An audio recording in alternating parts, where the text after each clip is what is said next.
जाई देहिया ईट के पैट के रतिया बिताई हमर रुआत बैठ के।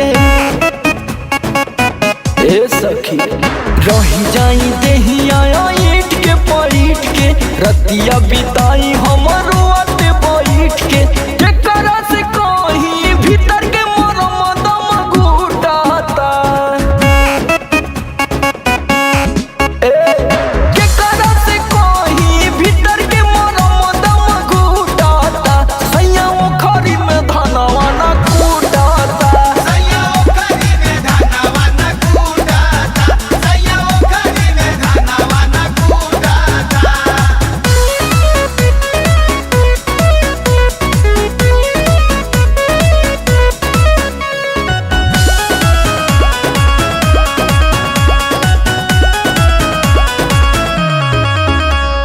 केतनो देखाई झलकाई के बदनिया खोले न मुआ ना ब्लाउज के बटनिया।